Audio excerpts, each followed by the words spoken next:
International Women's Day is March 8, 2022, and this year's theme is #BreakTheBias. We all have biases, it's part of being human.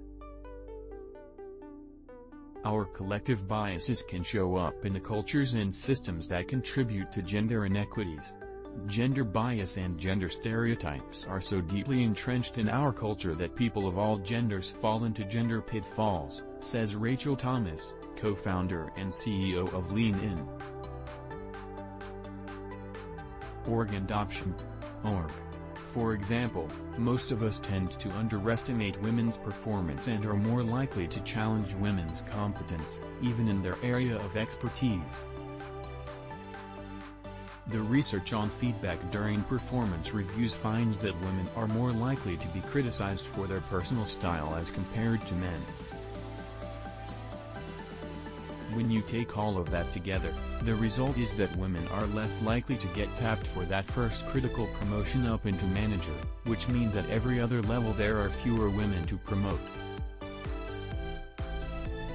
Even today, with some of the progress that we've seen over the last couple years around women's representation in leadership, only 1 in 4 C-suite leaders is a woman and only 1 in 25 C-suite leaders is a woman of color.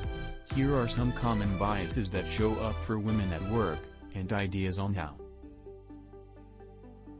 For example, one study found that 66% of women's performance reviews contained negative personality feedback such as, "You could be less abrasive," compared to only 1% of men's reviews. Gender biases may lead to feedback for women centering around being too aggressive. The double-bind phenomenon is the idea that an assertive woman can be seen as abrasive, whereas a woman who falls into stereotypical feminine traits such as being nice can be seen as too soft, and not taken seriously. Moreover, women are more likely to receive vague feedback that doesn't offer specific details about what they had done well and what they could do to advance.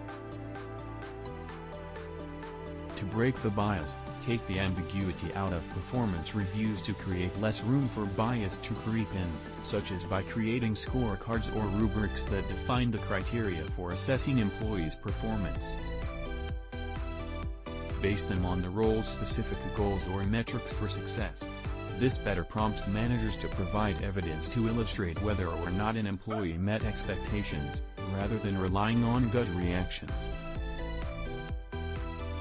By putting the right criteria in place, it helps ensure you're evaluating accomplishments rather than personality.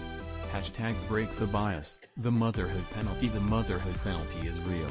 Research finds that 23% of working mothers say they have been passed over for a promotion because they have children. Moreover, 41% of employed Americans perceive working moms to be less devoted to their work and a third judge them for needing a more flexible schedule.